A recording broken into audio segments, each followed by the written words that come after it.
savoir effectivement ce que le Seigneur accomplit de l'autre côté de l'océan, parmi ces enfants qui normalement n'ont plus d'espoir, mais redonner à ces enfants de l'espoir, redonner à ces enfants la joie, redonner à ces enfants un avenir radieux.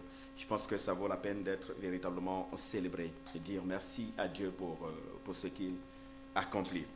Alors, c'est aussi l'occasion pour nous de continuer à nous souvenir du Burkina Faso, ce pays qui est en proie au terrorisme. Il n'est pas le seul. On pense aussi au Mali et au Niger aujourd'hui, cette bande du Sahel qui connaît des moments pas terribles. On a besoin de continuer à penser à nos frères et sœurs en prière. Je vous invite maintenant à l'écoute de la parole de Dieu. Je ne sais pas si mes diapos sont prêtes. Et ce matin, je veux vous proposer comme thème, on ne fait pas église tout seul. On ne fait pas église tout seul.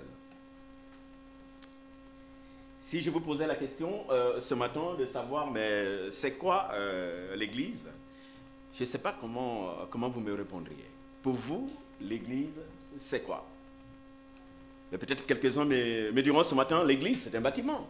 Et généralement, on le dit, quand on quitte la maison, qu'est-ce qu'on dit? Je vais à l'église. Et on suppose que l'église, c'est en fait ce bâtiment dans lequel on pourrait éventuellement se rassembler.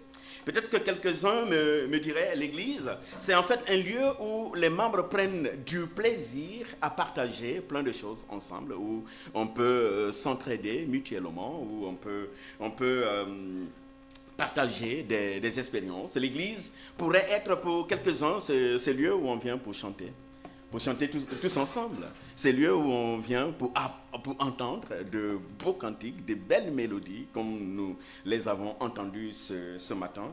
Mais pour d'autres, l'église pourrait effectivement être ce lieu où on vient écouter le pasteur faire son one-man show. Il prêche, on l'écoute, et après, on s'en va tranquillement à la maison. Est-ce que c'est ça l'église pour vous? Vous savez, notre compréhension de l'église façonne notre vie.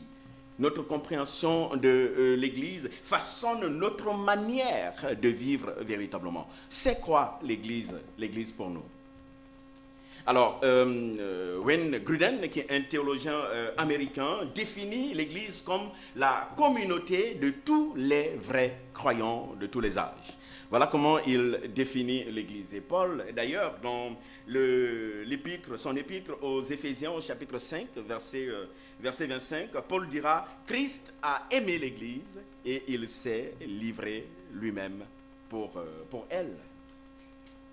Mais défini de cette façon, je pense qu'on a un concept général de l'Église. Lorsqu'on parle d'Église, en fait, deux dimensions sont souvent mises en avant. Deux dimensions. Il y a la dimension, je pense qu'on signale très bien la lumière, diminue un peu la lumière. Donc, il y a donc la dimension universelle de l'Église, et il y a aussi la dimension locale de l'Église. La dimension universelle, l'Église serait donc composée de tous ces vrais croyants de tous les temps, avant, maintenant et après nous. Je pense que ceux-là sont effectivement appelés Église de Jésus-Christ, tous ces croyants de tous les âges qui sont rachetés par le sang de Jésus-Christ et qui ont déjà leur nom inscrit dans les registres du ciel. C'est en fait ça, l'Église. On l'appelle aussi Église invisible, n'est-ce pas? Parce que ceux qui sont venus avant nous, on ne les voit pas. En tout cas, je ne connais pas ceux qui vont se convertir après moi. Mais c'est l'ensemble de tout cela qu'on appelle en fait aussi l'Église universelle. Alors, il y a l'autre dimension de l'Église qui est l'Église locale, c'est c'est comme nous ce matin. Une église locale, c'est cette église qui est géolocalisable, comme notre église est géolocalisable. Je pense que... Alors, j'ai quand même encore un peu de soucis avec notre appellation. Juste ici, sur la plaque qui indique que c'est écrit église évangélique. Quand on vient ici, on trouve la maison de l'évangile et on va sur le site, on trouve église protestante évangélique de Boulogne-Billancourt. Je pense qu'avec le conseil, on va réfléchir pour essayer d'harmoniser tout cela. Mais une chose reste certaine et claire, c'est que nous sommes au numéro 1, rue Georges Sorel, 92, Boulogne-Billancourt. Nous sommes la seule église qui se trouve à Paris, à la rue Georges Sorel, 92, etc., etc. Donc nous sommes géolocalisables. On parle donc là d'église visible. D'église visible. Et je ne sais pas si ça fonctionne, sinon vous pouvez avancer pour montrer à quoi ressemble véritablement l'église. La Bible va utiliser une variété de métaphores, une variété d'images, notamment l'église est présentée comme le corps de Christ, Christ étant la tête et nous à l'intérieur, nous sommes les membres. Chacun de nous était membre de ce corps que constitue le corps de Christ. On parle aussi de l'église comme étant le temple du Saint-Esprit. Chacun individuellement pris est un temple dans lequel Dieu habite par la personne de Jésus-Christ. Mais ce temple-là aussi, quand on parle de temple, il y a des briques pour constituer tout un temple. Donc chacun est une brique précieuse mise ensemble pour constituer ce temple où l'Esprit de Dieu rayonne. L'Église comme épouse pour mettre en avant notre appel à la sainteté, à la pureté, à une vie de piété en quelque sorte, et l'Église comme communauté de prêtres. Aujourd'hui, on parle du sacerdoce universel où chacun est un prêtre dans la maison de Dieu. Dieu reçoit notre adoration, nos prières telles que nous les montons. Et enfin, l'Église, je ne dirais pas enfin parce qu'il y a encore bien d'autres images, mais ce matin, je veux particulièrement mettre l'accent sur l'Église comme famille de Dieu. Et pour le faire, je vous inviterai donc à lire avec moi le texte d'Éphésiens chapitre 2. Éphésiens chapitre 2, nous lirons à partir du verset 19 jusqu'au verset 22. J'ai fait la lecture dans la version Le Semeur. Et Paul dit, « Voilà pourquoi vous n'êtes plus des étrangers ou des résidents temporaires. Vous êtes concitoyens des membres du peuple saint. Vous faites partie de la famille de Dieu. Dieu vous a intégrés à l'édifice qu'il construit sur le fondement que sont les apôtres, ses prophètes, et dont Jésus-Christ est lui-même la pierre angulaire.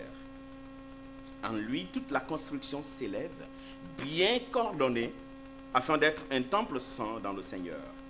Et unis à Christ, vous avez été intégrés ensemble à cette construction pour former une demeure où Dieu habite par l'Esprit. Je vous invite à la prière. Notre Père, c'est avec humilité que nous venons devant toi ce matin pour écouter ta parole. Nous voulons que tu disposes nos cœurs à recevoir ce que tu as à nous communiquer. Oui, utilise ton serviteur que je suis, Seigneur, pour toucher les cœurs simplement. Au nom de Jésus. Amen. Comme vous pouvez bien le savoir, le chapitre 2 d'Éphésiens, Éphésiens chapitre 2 nous rappelle donc ce que nous sommes devenus, nous enfants de Dieu, par l'œuvre de Jésus-Christ à la croix. Qu'est-ce que nous sommes devenus? Paul commence par décrire la condition tragique dans laquelle nous étions avant la croix. Au verset 1 du chapitre 2, Paul dit « Nous étions tous morts à cause de nos fautes et de nos péchés. » Oui, tels que nous sommes, juifs, grecs, noirs, africains, comment on appelle, brésiliens, américains, où qu'on soit, qui qu'on soit, nous étions tous très actifs dans le péché avant l'œuvre de Jésus-Christ sur la croix. Nous suivions chacun les convoitises de la chair. Nos pensées étaient totalement éloignées de Dieu. Et à cause de cela, nous étions morts. Chacun était comme un mort ambulant. Un mort ambulant. Mais la bonne nouvelle, c'est que Jésus-Christ va intervenir et là, Dieu qui est riche en bonté, Dieu qui est riche en amour, ben, il va nous rendre la vie par l'œuvre de Jésus-Christ. Par la mort et la résurrection de Jésus-Christ à la croix, ben, une réconciliation va s'opérer. On parlera donc là d'une double réconciliation que Jésus-Christ va accomplir sur la croix. Une réconciliation verticale, donc réconciliation avec Dieu, et une réconciliation horizontale, réconciliation avec les hommes. Une chose importante est à retenir, bien-aimés frères et sœurs, dans l'œuvre du salut, c'est que quand Dieu, lui, il nous sauve, il nous place dans un double réseau de relations. Relation avec lui, Dieu, et relation avec les autres. Par l'œuvre de Jésus-Christ, ben Dieu devient notre Père et nous devenons en quelque sorte ses enfants. Alors, si Dieu est véritablement notre Père, cela implique donc que nous sommes appelés à entretenir quoi? Une relation d'intimité avec Dieu. Nous sommes appelés à entretenir une relation personnelle, une relation plus proche avec Dieu. Dieu n'est plus vu comme ses juges, il n'est plus vu comme ses créateurs lointains et qui a créé le monde et qui l'a abandonné tel, mais il est plutôt vu désormais comme un Père aimant. Un Père aimant qui prend soin de ses enfants. Ce Père vers lequel on peut courir quand on a des soucis. Ce Père sur les genoux desquels on peut venir grimper, peut-être même tirer sa barbe. Bon, il n'a pas de barbe, je suppose. Mais il est comme ce Père aimant à qui on peut avoir facilement accès. Être enfant de Dieu implique aussi quoi? Ben, cela implique un processus de sanctification où chaque chrétien à l'intérieur, ben, il avance progressivement pour devenir une personne transformée à l'image de Jésus-Christ. Cela inclut donc notre croissance, la croissance dans la foi, la croissance dans le caractère, mais aussi la croissance dans l'obéissance même à la parole de Dieu. Donc, quand Dieu nous sauve, il nous met dans un réseau de relations avec lui. Nous devenons ses enfants et nous sommes donc appelés à avoir cette relation avec lui et à suivre simplement ses principes dans l'obéissance de sa parole. Mais aussi, il nous met dans une famille, dans un autre réseau. C'est le réseau familial. Nous devenons membres de la famille de Dieu. Or, devenir membre de la famille de Dieu, ça fait quoi? Ben, ça crée des liens fraternels entre les croyants. Ça crée des liens entre nous, les uns les autres. Chacun donc est considéré dans cette grande famille comme frère et sœur simplement dans la foi. Et fait partie de la famille de Dieu, ça implique aussi un engagement. Un engagement vis-à-vis des membres de la communauté. Un engagement vis-à-vis de l'Église. Le croyant est donc invité, le chrétien, l'enfant de Dieu est invité, il est encouragé à participer activement à la vie de son église. Il est encouragé à participer à l'animation de la vie de son église, à servir selon ses dons, à contribuer à l'édification, à la construction du corps de Christ qu'est effectivement l'église. Mais Paul, enfin, il va dans Éphésiens chapitre 2, il va dévoiler en fait ce qu'est l'Église et ce que constitue principalement la mission de l'Église. En Christ, je le disais tantôt, nous sommes une famille qui est appelée simplement à refléter l'immense richesse de la grâce et de la bonté de Dieu. Bien-aimés frères et sœurs, le fait donc d'être donc une famille de Dieu, ben, je dirais, le chrétien fait donc partie d'une grande famille, la famille de Dieu.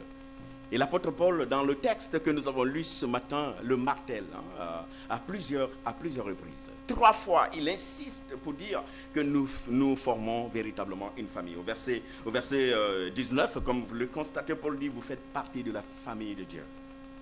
Au verset 20, Paul dit, Dieu vous a intégré à l'édifice que Dieu lui-même construit. Au verset 22, Paul dit, unis à Christ, vous avez été intégrés ensemble à la construction. Là, il ressort clairement que, en fait, personne de nous n'achète son ticket pour avoir droit à la table familiale de Dieu. Non, aucun n'a acheté son ticket. Nous avons tous été intégrés. Nous avons tous été appelés.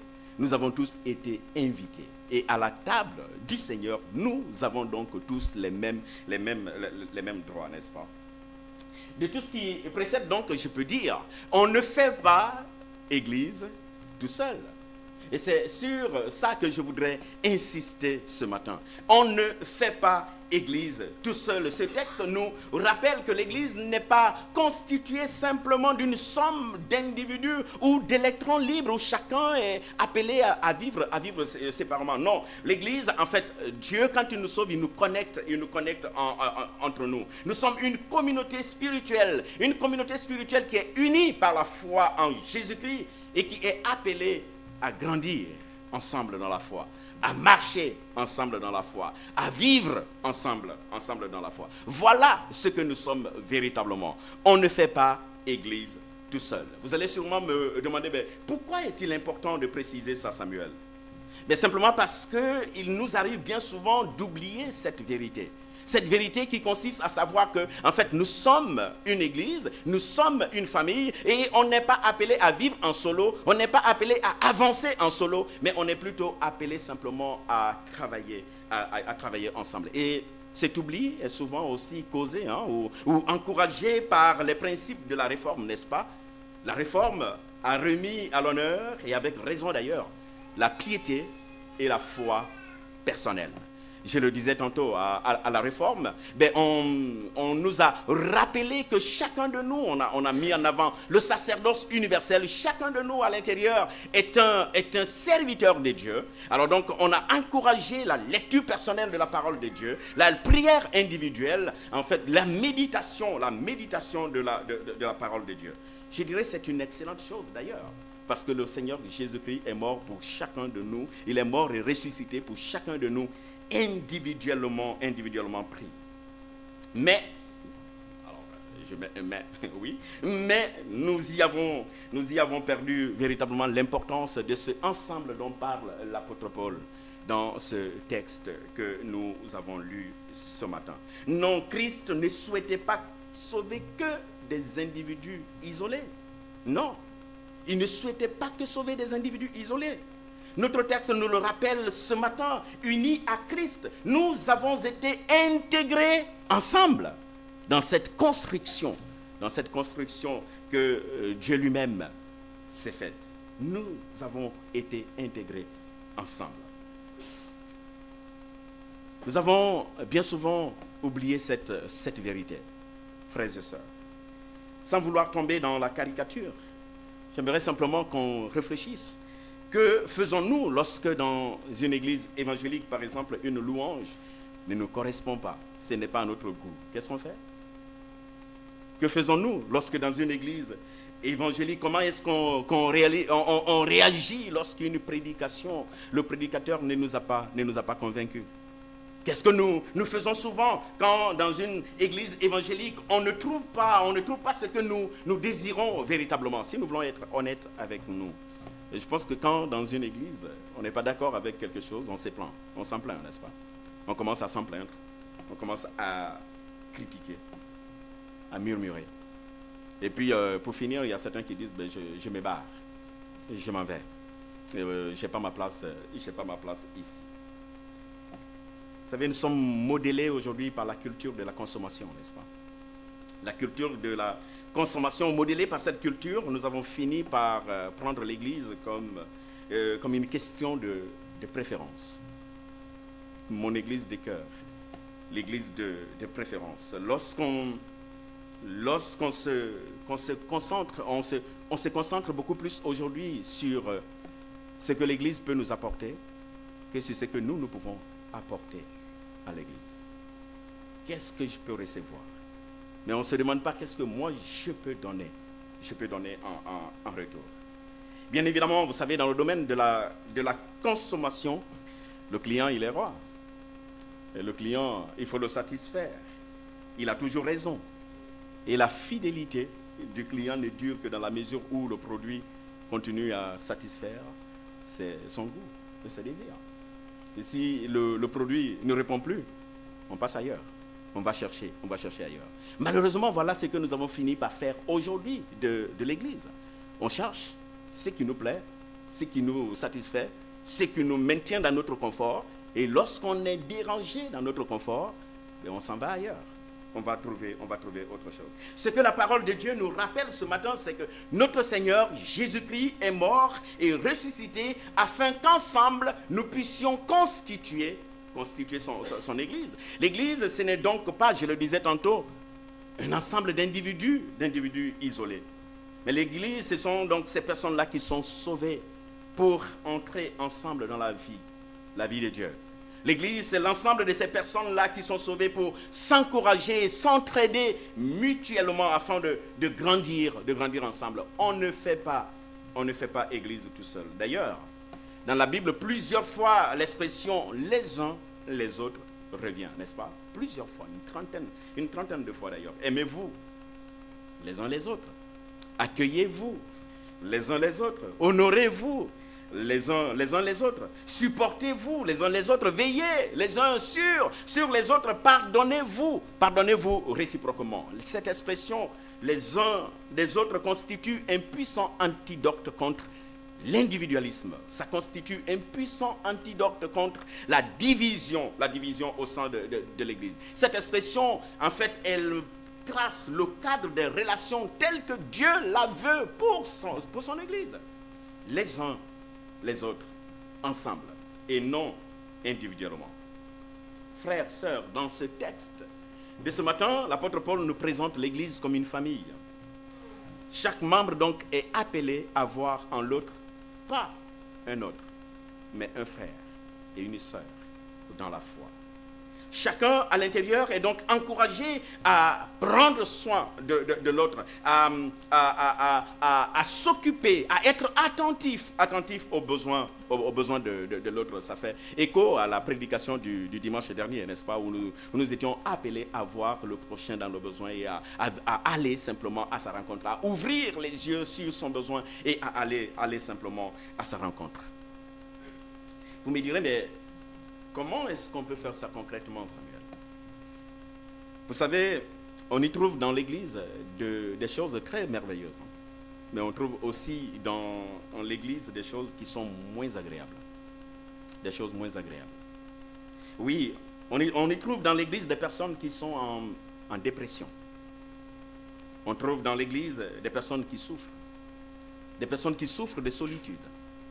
Des personnes qui souffrent de divorce. Des personnes qui souffrent de deuil.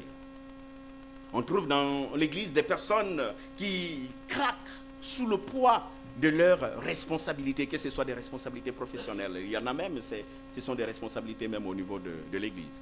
La plupart des pasteurs aujourd'hui finissent par un burn-out parce que le poids il devient tellement pesant sur leurs épaules qu'ils finissent par renoncer au ministère. On trouve toutes ces choses-là dans l'Église, dans la maison de Dieu. Oui, dans l'Église, on trouve des personnes qui souffrent sous le poids de l'âge, des personnes qui souffrent sous le poids de la maladie.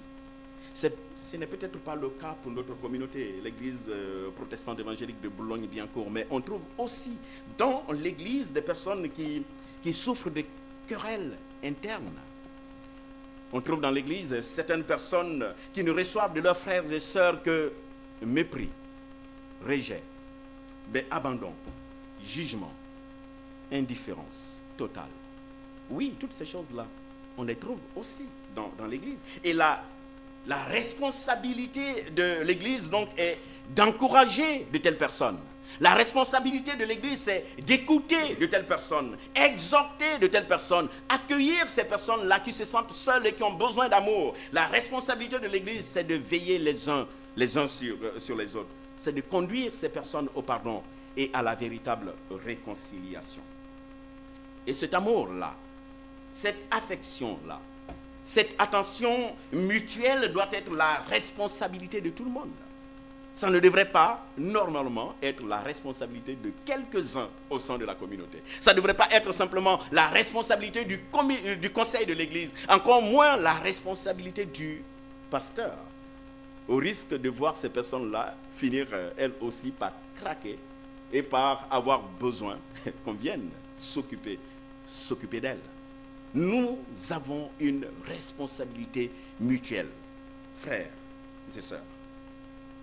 Vous savez, mon souhait aujourd'hui, ma prière, c'est de voir chacun de nous s'engager, se lever et s'engager dans l'animation de la vie de notre communauté.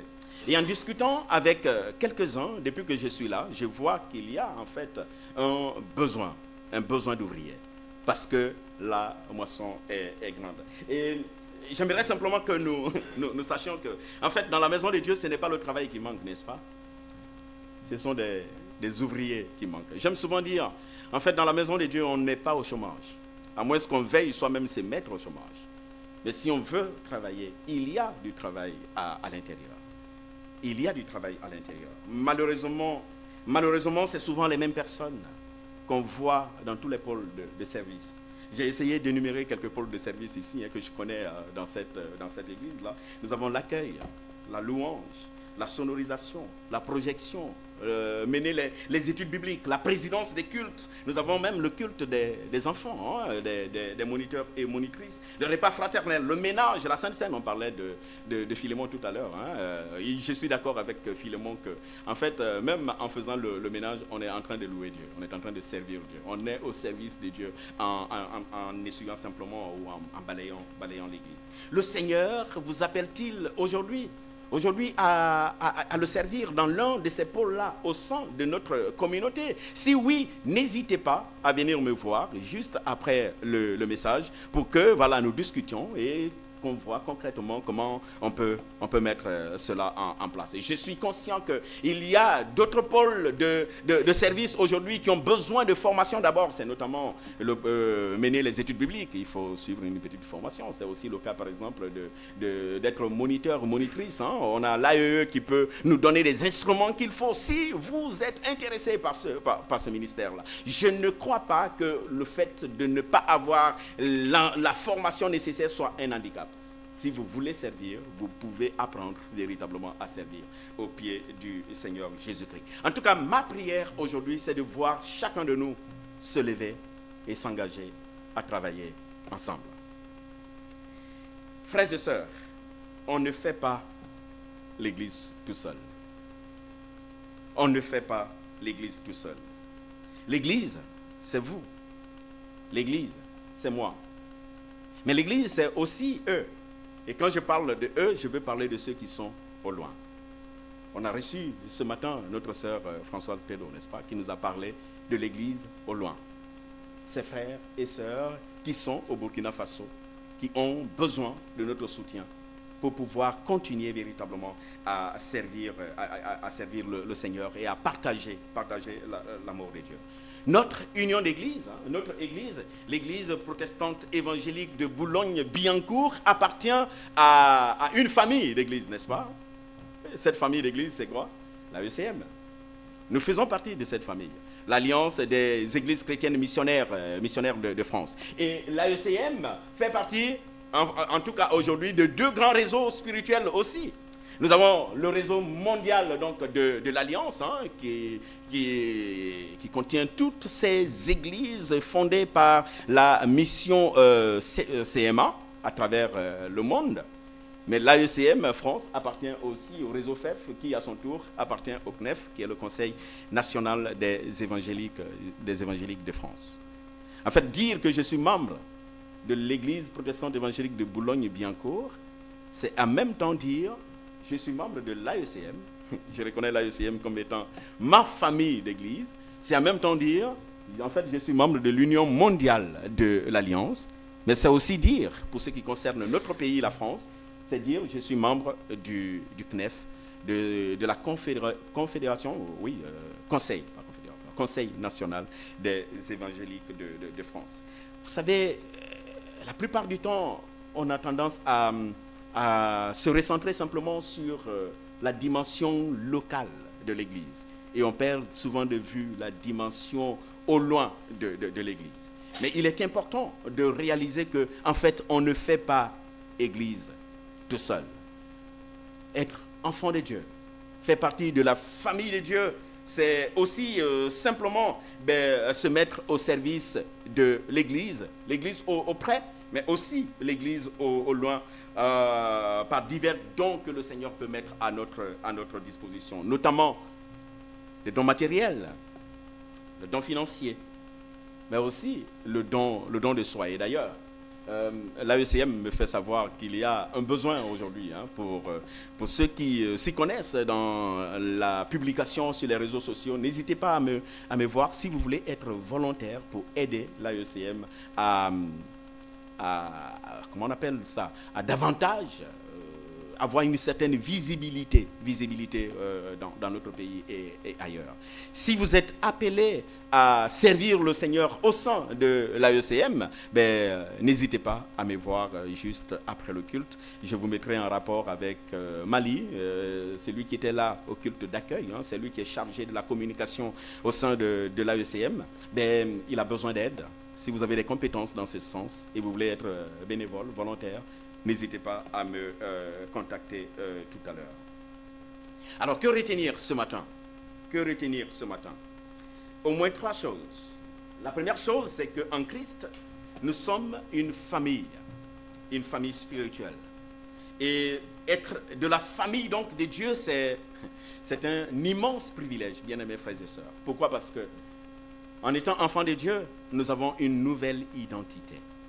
Nous avons une nouvelle identité. Nous sommes enfants de Dieu. Mais en acceptant Jésus-Christ comme Seigneur et Sauveur personnel, en appartenant à cette famille de Dieu, nous avons aussi une nouvelle communauté. On n'est plus seul. Nous avons des frères sur qui on peut compter. Et nous devenons des frères sur qui les autres peuvent aussi nécessairement compter. Et l'autre privilège, c'est que Dieu nous confie une mission. Cette mission, c'est auprès des frères. Cette mission, c'est auprès simplement de Dieu lui-même. Faire rayonner sa gloire au travers du monde où il nous place aujourd'hui. Être aussi membre de la famille de Dieu requiert un engagement. Un engagement profond à vivre selon les principes de l'amour. Un engagement à vivre selon les principes du service. Un engagement à vivre selon les principes de l'obéissance à Dieu. En étant membre de la famille de Dieu, nous sommes donc redevables les uns vis-à-vis des autres. C'est devenir redevables les uns vis-à-vis des autres. Non, et c'est la dernière chose à retenir ce matin, nous, on ne fait pas église tout seul. Nous avons besoin des autres. Nous avons besoin des autres pour pouvoir grandir. Nous avons besoin des autres pour pouvoir aller de l'avant. Nous avons besoin des autres pour pouvoir vivre simplement à l'image de notre Seigneur et Sauveur Jésus-Christ. Ma prière est que le Seigneur nous donne à vivre véritablement en membres d'une famille liés les uns aux autres par les liens d'amour et de fraternité. Car c'est alors que la gloire de Dieu se verra au travers de notre vie de tous les jours. Amen. Je vous invite à la prière. Notre Père, nous voulons encore te dire merci pour ta parole qui nous parle ce matin. Ce matin, tu nous rappelles que nous ne faisons pas église tout seul, mais c'est aussi avec les autres éternels que tu nous appelles à te servir. Si hier nous avions perdu de vue cette dimension de l'église éternelle, nous te bénissons parce que ce matin tu nous le rappelles encore et je prie, Père, que tu donnes à chacun de nous de pouvoir vivre cette dimension horizontale de l'église. Que le frère, la sœur qui est simplement à côté puisse être considéré, éternel mon Dieu, comme un frère, une sœur dans le Seigneur. Quelqu'un sur qui je peux compter, quelqu'un qui peut aussi véritablement compter sur moi. Donne-nous, Seigneur, à pouvoir vivre cet amour. Donne-nous, éternel, à pouvoir vivre cette relation. Donne-nous, Seigneur, à pouvoir vivre ce lien fraternel qui nous unisse ensemble et pour ta seule gloire. Honneur, magnificence et gloire soient à toi au siècle des siècles. Je prie au nom de Jésus. Amen.